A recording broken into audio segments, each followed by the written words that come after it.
So beekeepers that produce cut comb honey have strong hives. They try and select bees that leave an air cap under the cap where the bees ripen the nectar into honey. So nectar 70% moisture. Honey is not capped till it's 20% moisture. So by selecting strains of bees that leave an air cap, the combs are more attractive to the public because they look white in colour. You need extremely strong hives to get all the comb capped. But it's important that every cell is capped before you cut the comb up. The width of the comb can vary, so if the frames are pushed close together, the bees don't draw the combs out as wide as if they're spaced slightly more than what the end bar measurement is. So if you get fatter, wider combs, that's better because the public get more cut comb or chunk honey.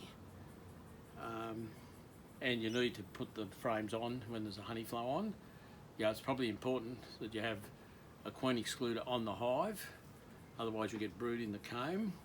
And with queen excluders on the frames, you're not likely to get very much pollen up into the honeycombs. So when there's a honey flow on and a pollen flow, bees put a reasonable amount of pollen in the comb.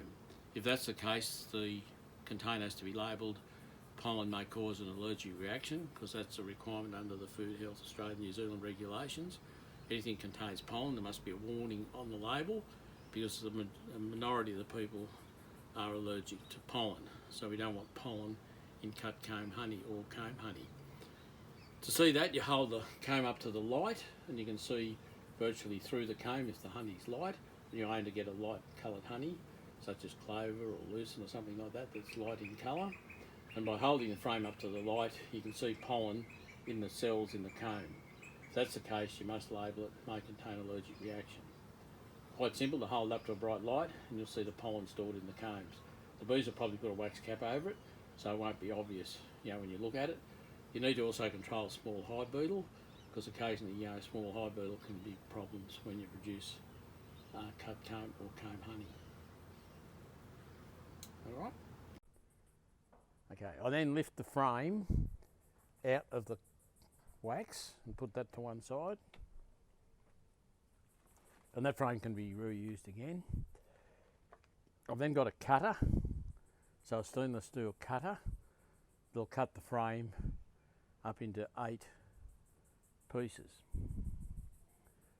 So I can use it for cut comb. This is called cut comb.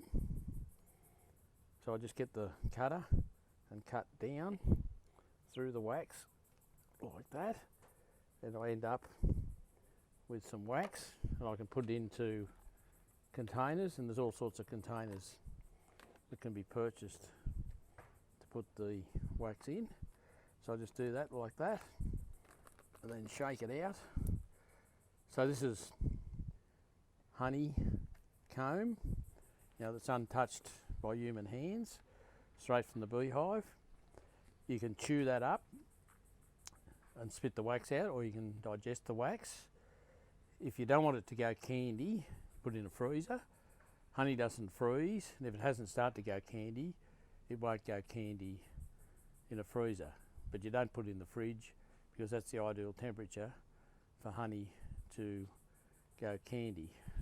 You'll notice on the edge of the comb there, it's all liquid honey.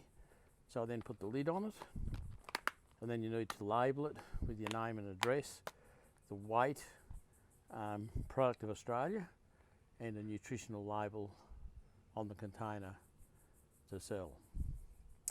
That can sell up to $15 for a square section like that, and you can get 8 sections out of one full depth frame. So I'll now do a chunk one, so the principle's the same as for other ones. Cut it like that. So it's important all the honey's capped over for a few hours, and what happens then is that any cappings that have been cut will run down, and any honey on the outside, not that that matters, will run down into that container. If you do it straight away, the risk is that you'll get bits of wax cappings in the top of the bottle. So then we get the comb honey, like so, and place it into a container, and you'll note it's the same width as the top of the jar, and it probably should be a bit longer. Just get rid of those bits of wax there.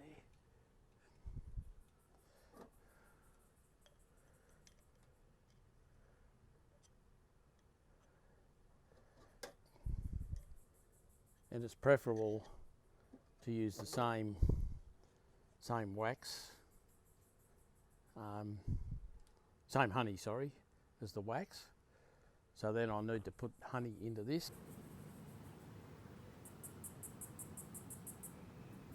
So by pouring that in the centre, honey goes each side evenly, in theory anyway. Not about in practice.